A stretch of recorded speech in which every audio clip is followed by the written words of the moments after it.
Hi guys, வணக்கம். எல்லாரும் எப்படி இருக்கீங்க? விஷ் யூ ஹாப்பி மாட்டு பொங்கல் எல்லாருக்குமே. இந்த வீடியோ வந்து உங்களுக்கு கொஞ்சம் லேட்டாக தான் வரும். ஸோ அதனால தான் டிலேட்டட் விஷஸ். ஸோ இப்போ நம்ம எங்கே கிளம்பி போயிட்டு இருக்கோம் பார்த்தீங்கன்னா, அது வீடியோ எண்டில் உங்ககிட்ட நான் சொல்கிறேன். ஸோ இதுதான் எங்கள் பொங்கலுக்கான அவுட்ஃபிட்ஸ் எல்லாமே. ஸோ ட்ரெஸ் எல்லாருமே எல்லாருக்கும் எப்படி இருக்கா அப்படின்னு சொல்லுங்கள். ஸோ நின்றுட்டுருக்கும் போது கரெக்டாக ட்ரெயினும் வந்துடுச்சு. ரிசர்வேஷன் பண்ணலை. ஸோ அன்ரிசர்வ் தான் ட்ரெயின், ரொம்ப கூட்டமாக இருக்கும்னு நினச்சோம். பட் காலியாக தான் இருந்தது. செம்ம குளிருங்க.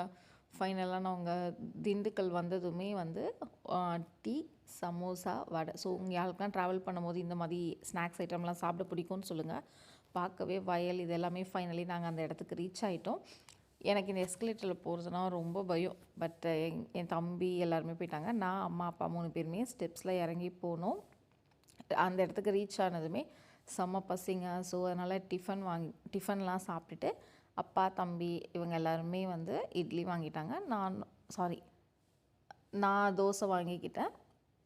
இந்த டே இப்போ நம்ம எங்கே வந்திருக்கோம் அப்படின்னு பார்த்தீங்கன்னா, எஸ்ங்க, ஃபைனலி மதுரை மீனாட்சி அம்மன் கோவிலுக்கு தாங்க வந்திருக்கோம். பட் வந்து ஒவ்வொரு இடத்துலையும் செம்ம வைபாக இருந்தது, நல்லா இருந்தது. ஆனால் செம்ம ரஷ்ஷுங்க. எல்லா இடத்துலையுமே பாலிடிக்ஸ் அப்படின்றதான் முன்னாடி வருது. காசு கொடுக்குறவங்க தான் முன்னாடி போகிறாங்க, காசு இல்லாதவங்க எப்பவுமே லேட்டாக தான் போகிறாங்க, அந்த மாதிரி தான். ஸோ ஃபைனலாக நாங்கள் தரிசனம் முடிச்சுட்டு அம்மனோட ஃபோட்டோவும் வாங்கிட்டு வந்தாச்சு. உங்களுக்கு நான் அதை நெக்ஸ்ட் டைம் காட்டுறேன். அப்புறம் அம்மன் குங்குமம் விற்றாங்க, அதுவும் வாங்கினோம். ஸோ ஃபைனலாக அங்கேருந்து நாங்கள் கிளம்பி நாமக்கல் ரீச் ஆயாச்சு. ஸோ இந்த டே எங்களுக்கு அதோட கம்ப்ளீட் ஆகிடுச்சு.